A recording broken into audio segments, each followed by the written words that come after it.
আসসালামু আলাইকুম ওয়া রাহমাতুল্লাহি ওয়া বারাকাতুহু। আলহামদুলিল্লাহি ওয়াহদা, আসসালাতু ওয়াসসালামু আলা নবিয়্যিল্লাযী লা নাবিয়্যা বা'দা। আউযু বিল্লাহি মিনাশ শাইতানির রাজীম। বিসমিল্লাহির রহমানির রহিম। ক্বালা আল্লাহু তাআলা ফিল কুরআনিল মাজিদ ওয়া ফুরকানিল হামিদ। বিসমিল্লাহির রহমানির রহিম। ইন্না ইদ্দাতাশ শুহুরি 'ইনদাল্লাহি 12 শাহরা ফি কিতাবিল্লাহ। সাদাকাল্লাহুল আযীম ওয়া সাদাকা রাসূলুহুন নবিয়্যুল কারীম। দূরে কাছে দেশে প্রবাসে যে যেখান থেকে আমাকে দেখতে পাচ্ছেন, প্রত্যেককে বৎসরের হিজরি নববর্ষের শুভেচ্ছা জানাচ্ছি। আমি সৈয়দ মোহাম্মদ আবদুল্লাহ রশিদি। আজকে একটা বিষয় নিয়ে অবতারণা করেছি, হিজরি নববর্ষের গুরুত্ব, ফজিলত, এ সম্পর্কে আলোচনা করার জন্য, আলোকপাত করার জন্য আমি প্রত্যেকের সম্মুখে উপস্থিত হয়েছি। আলামিন পবিত্র কালামুল্লাহ শরীফের সূরা তাওবার 36 নম্বর আয়াতে আল্লাহ রাব্বুল আলামিন ইরশাদ করেছেন, ইন্না ইদ্দাতাশ শুহুরি 'ইনদাল্লাহি 12 শাহরা। আল্লাহ রাব্বুল আলামিন বৎসরকে গণনা করার জন্য আল্লাহর কাছে 12টি মাস রয়েছে আল্লাহ রাব্বুল আলামিনের নজদিক, ফি কিতাবিল্লাহ, কোরআন শরীফে। ইয়াউমা খালাকাস সামাওয়াতি ওয়াল আরদ, পৃথিবীর শুরু থেকে যেদিন পৃথিবীকে সৃষ্টি করা হয়েছে, এই পৃথিবী এই বৎসর গণনা করার জন্য আল্লাহ রাব্বুল আলামিন 12টি মাসকে নির্ধারিত করেছেন। এখানে 4টি মাসকে আল্লাহ রাব্বুল আলামিন সম্মানিত মাস করে নামকরণ করেছেন। মিনহা আরবাতুন হুরুমুন, এখানে 4টি মাসকে সম্মানিত মাস হিসেবে আল্লাহ রাব্বুল আলামিন সম্মানিত করেছেন।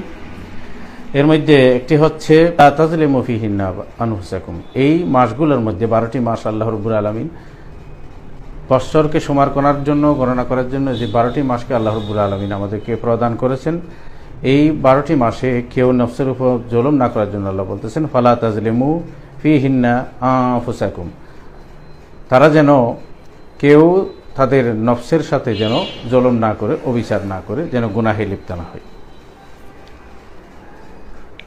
হিজরি মাসের ফজিলত সম্পর্কে হযরত ওমর ইবনুল খাত্তাব রাদিয়াল্লাহু তাআলা আনহু থেকে একটি হাদিস বর্ণিত আছে।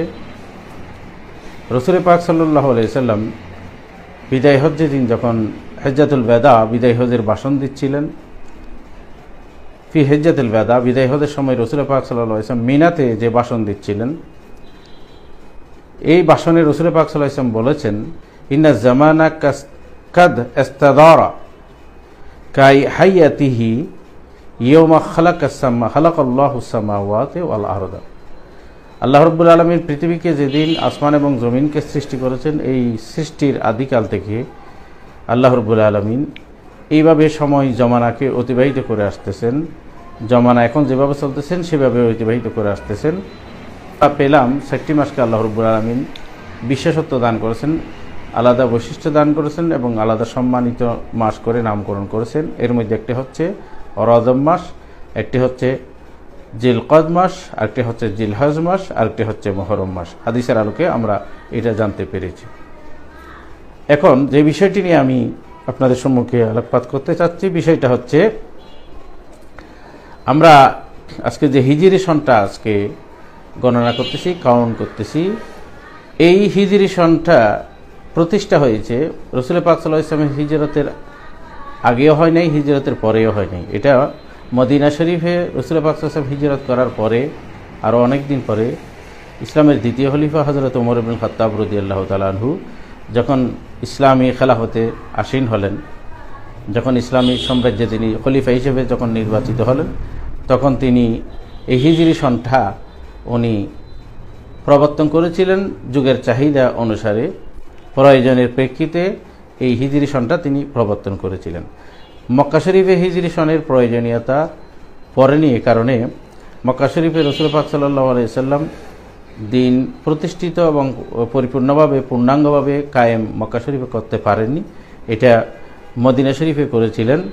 তো মদিনা শরীফে যখন করেছিলেন, সেজন্য যখন ইসলামী খেলাফত, ইসলামী রাজ্য চারিদিকে বিস্তৃতি লাভ করেছে, তখন এটার সনের মুসলমানদের জন্য আলাদা একটা সময়ের, আলাদা একটা সনের প্রয়োজনীয়তা দেখে দিয়েছিল। যখন হযরতে রাসূল পাক সাল্লাল্লাহু আলাইহি ওয়াসাল্লামের যুগে ওটা হয়নি, হিজরি সনের প্রবর্তন হযরত আবু বকর সিদ্দিক রাদিয়াল্লাহু তাআলা আনহুর যুগে হিজরি সনের প্রবর্তন হয়নি।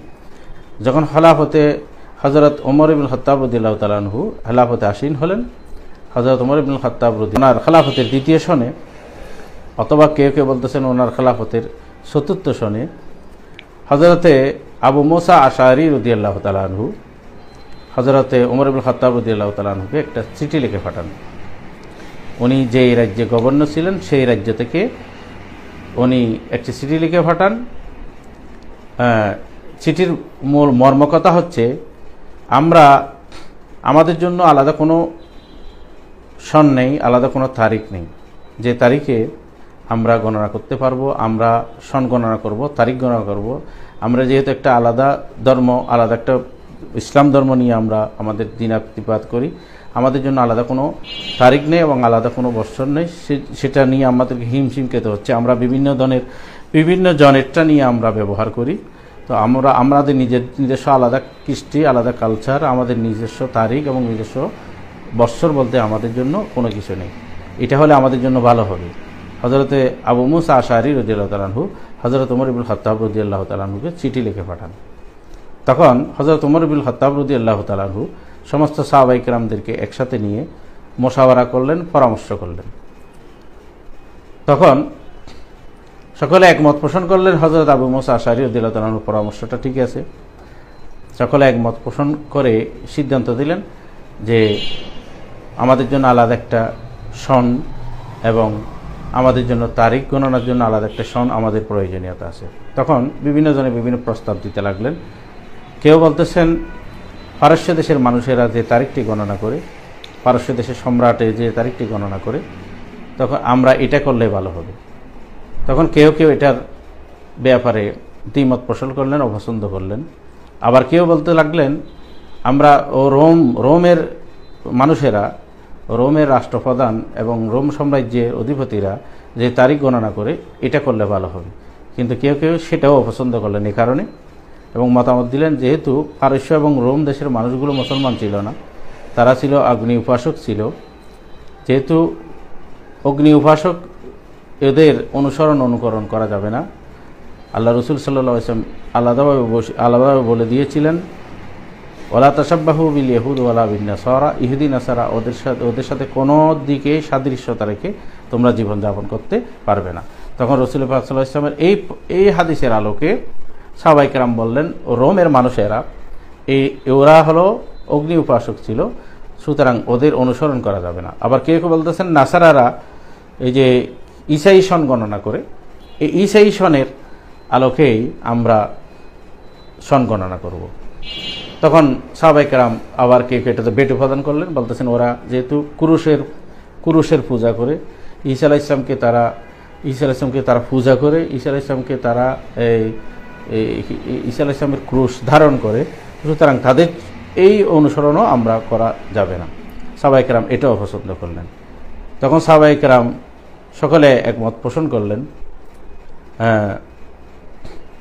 কেউ বলতেছেন সুতরাং কারোটা অনুসরণ করা যাবে না, সব সাহাবায়ে কেরাম একমত পোষণ করলেন আমাদের নিজস্ব একটা কৃষ্টি, নিজস্ব একটা সভ্যতা, নিজেদের একটা আলাদা বৈশিষ্ট্য, নিজেদের একটা তারিখ আমাদের এবং সন আমাদের নিজের একটা থাকতে হবে, এটা নিজের সৃষ্টি হতে হবে।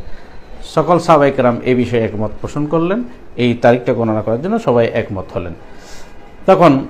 এখন তারিখ এবং সন গণনার জন্য সাহাবায়ে কেরামের ঐক্যমত্য পোষণ হওয়ার পর এখন যে বিষয়টা নিয়ে আবার মতদ্বৈতা শুরু হয়, হযরত ওমর ইবনুল খাত্তাব রাদিয়াল্লাহু তাআলা আনহু এখন সবার কাছ থেকে আবার পরামর্শ চাইলেন আমরা কোন সময়টাতে আমরা সন গণনা করব, কোন সময়টা এমন একটা সময়, ইসলামের এমন একটা সময় আপনারা আমাকে বলেন যে এই সময়টা ইসলামের মধ্যে মুসলমানদের জন্য সবচেয়ে গুরুত্ববহ, এই তারিখ থেকে আমরা সন গণনা আরম্ভ করব।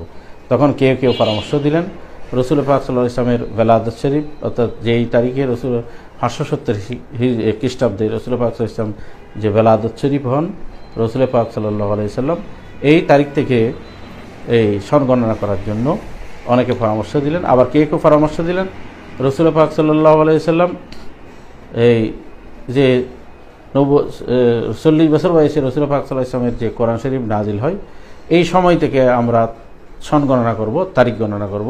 মুসলমানদের জন্য আলাদা সন, আলাদা তারিখ আমরা গণনা করব। এটার ব্যাপারে কেউ কেউ পরামর্শ দিলেন। আবার কেউ কেউ পরামর্শ দিলেন রাসূল পাক সাল্লাল্লাহু আলাইহি ওয়াসাল্লাম যেদিন থেকে মক্কা থেকে মদিনা হিজরত করেছেন ওই দিন থেকে আমরা তারিখ গণনা করব। কেউ পরামর্শ দিলেন রাসূল পাক সাল্লাল্লাহু আলাইহি ওয়াসাল্লামের বেলাদত শরীফ জন্ম তারিখ মিলাদুন নবী যেটা। আবার কেউ কেউ পরামর্শ দিলেন রাসূল পাক সাল্লাল্লাহু আলাইহি ওয়াসাল্লামের উপর যেই কোরআন শরীফ নাজিল হয় এই নাজিলের সময়টা থেকে আমরা তারিখ গণনা করব। আবার কেউ কেউ পরামর্শ দিলেন রাসূল পাক সাল্লাল্লাহু আলাইহি ওয়াসাল্লাম যেদিন থেকে মক্কা থেকে মদিনা হিজরত করে মদিনায় চলে গিয়েছিলেন এই তারিখ থেকে আমরা তারিখ গণনা করব। তাহলে তিনটা মতামত পাওয়া গেল। তখন হযরত ওমর ইবনে খাত্তাব রাদিয়াল্লাহু তাআলা আনহু এই তিনটা মতামত থেকে একটা মতামতকে প্রাধান্য দিলেন। এই মতামতটা হচ্ছে হিজরি সন। হিজরি সন মানে এটা হিজরত থেকে হিজরি সন প্রবর্তন করা হয়েছে। রাসূল পাক সাল্লাল্লাহু আলাইহি সাল্লাম মক্কা থেকে মদিনা যেদিন হিজরত করেছিলেন এইটাকে বলা হয় হিজরি সন। ওখান থেকে গণনা আরম্ভ করেছিলেন হযরত ওমর ইবনে খাত্তাব রাদিয়াল্লাহু তাআলা আনহু। এখন হিজরি সনকে হযরত ওমর ইবনে খাত্তাব রাদিয়াল্লাহু আনহু কেন গুরুত্ব দিলেন, প্রায়োরিটি দিলেন? তিনটা মতামত থেকে এটাকে কেন প্রাধান্য দিলেন? এই প্রাধান্য দেওয়ার কারণটা হচ্ছে হযরত ওমর ইবনে খাত্তাব রাদিয়াল্লাহু তাআলা আনহু সাথে সাথে বলেছিলেন হিজরি সনটা আমাদের জন্য সবচেয়ে গুরুত্বপূর্ণ। হিজরিটা আমাদের জন্য সবচেয়ে গুরুত্বপূর্ণ এই কারণে হযরত ওমর বলতেছেন ফাররাকাত বাইনাল হক ওয়াল বাতিল। আল্লাহ রসুল সাল্লাল্লাহু আলাইহি ওয়াসাল্লাম মক্কা থেকে মদিনা হিজরত করার ফলে একটা জিনিসের মধ্যে পার্থক্য হয়ে গেল। পার্থক্যটা হচ্ছে হক এবং বাতিলের মধ্যে পার্থক্য হয়ে গেল, হক এবং নাহকের মধ্যে পার্থক্য হয়ে গেল। এই হিজরতের মাধ্যমে কোনটা হক কোনটা না হক এটার পার্থক্য রাসূল পাক সাল্লাল্লাহু আলাইহি ওয়াসাল্লাম করে দিয়েছেন। যারা হিজরত করেছেন তারা হকে আছে, আল্লাহ রসুলের সাথে যারা হিজরত করেছেন তারা হকে আছে, যারা হিজরত করে নাই মক্কাতে আছে রয়ে গেছে তারা হকের মধ্যে নেই। হক এবং নাহকের মধ্যে পার্থক্য নির্ণয় হয় এটা হিজরি সনের কারণে। সেই জন্য হযরত ওমর ইবনে খাত্তাব রাদিয়াল্লাহু তাআলা আনহু হিজরি সনটাকে মুসলমানদের সন গণনার জন্য এটাকে নির্বাচিত করেছিলেন, এটাকে পছন্দ করেছিলেন। এখন তৃতীয় নম্বর যে বিষয়টা হচ্ছে, প্রথম নম্বর বিষয় হচ্ছে তারিখ গণনার বিষয়ে সাহাবায়ে কেরামের ঐকমত্য পোষণ। হিজরি মুসলমানদের জন্য আলাদা সন এবং আলাদা তারিখের বিষয়ে ঐকমত্য পোষণ। দ্বিতীয় যে বিষয়টি হচ্ছে কোন দিন থেকে আরবি সন গণনা করা হবে এবং এই ব্যাপারে সাহাবায়ে কেরামের বিভিন্ন মতামত আসলো। এই মতামতের প্রেক্ষিতে হিজরি সনকে প্রাধান্য দেওয়া হলো। এখন যে বিষয়টা হচ্ছে কোন দিন থেকে তারিখ গণনা হবে, কোন মাসের কোন তারিখ থেকে কোন মাস থেকে তারিখ গণনা করা হবে, এই বিষয় নিয়ে যখন হলো তখন সকলে একমত পোষণ করলো আমরা শুরু করব। কেউ বলতেছেন রমজান থেকে আমরা শুরু করব। প্রথমে কেউ পরামর্শ দিলেন রমজান থেকে আমরা তারিখ গণনা করব, অর্থাৎ মুসলমানদের আরবি মাসের হিজরি সনের প্রথম মাস হবে রমজানের 1 তারিখ থেকে। যেহেতু শাহরু রমজান আল্লাযী উনজিলা ফীহিল কোরআন, কোরআনের মাস হচ্ছে রমজান মাস। রমজান এই মাসে কোরআন শরীফ নাজিল হয়েছে। সেজন্য কোনো সাহাবায়ে কেরাম পরামর্শ দিলেন আমরা এই দিন থেকে তারিখ গণনা আরম্ভ করব, অর্থাৎ বৎসরের প্রথম মাস হবে রমজান মাস, প্রথম তারিখ হবে রমজানের প্রথম তারিখ। আবার কেউ বলতেছেন আমরা সননা গণনা আরম্ভ করব তারিখ প্রথম যে মাসটি হবে মাসটি হচ্ছে রবিউল আউয়াল মাস। যেহেতু রাসূল পাক সাল্লাল্লাহু আলাইহি সাল্লাম রবিউল আউয়াল মাসে এই ধরার বুকে তশরিফ এনেছিলেন, সেই জন্য রবিউল আউয়ালের গুরুত্ব সাহাবায়ে কেরাম উপলব্ধি করে কেউ পরামর্শ দিলেন রবিউল আউয়াল মাস থেকে আমরা মাস গণনা আরম্ভ করব। সকলে কেউ পরামর্শ দিলেন মুহররম মাসকেই প্রাধান্য দেওয়ার জন্য। তখন সাহাবায়ে কেরাম মুহররম মাসকে প্রাধান্য দিলেন হিজরি সন গণনা করার জন্য। তখন হিজরি সন মুহররম মাস থেকে গণনা আরম্ভ হয়। আমরা আজকে একটা বিষয় অবগত হলাম হিজরি সনের গণনার কখন থেকে শুরু হয়, এটার ফজিলত, এটার গুরুত্ব সম্পর্কে। সুতরাং প্রত্যেকেই এই মাসে হিজরি সন আমরা পেয়েছি, এইটা আমার আমলে ভরপুর করার জন্য আল্লাহ আমাদের তৌফিক দান করুক। আমাদের প্রত্যেককে আল্লাহ সুস্থ সবল রাখুক এই আশা ব্যক্ত করি। আল্লাহ রাব্বুল আলামিনের দরবারে ফরিয়াদ করি প্রত্যেকে ভালো থাকুন, সুস্থ থাকুন। প্রত্যেকে আবারও জানিয়ে আমার এই সংক্ষিপ্ত আলোচনা শেষ করলাম। আসসালামু আলাইকুম ওয়া রাহমাতুল্লাহ।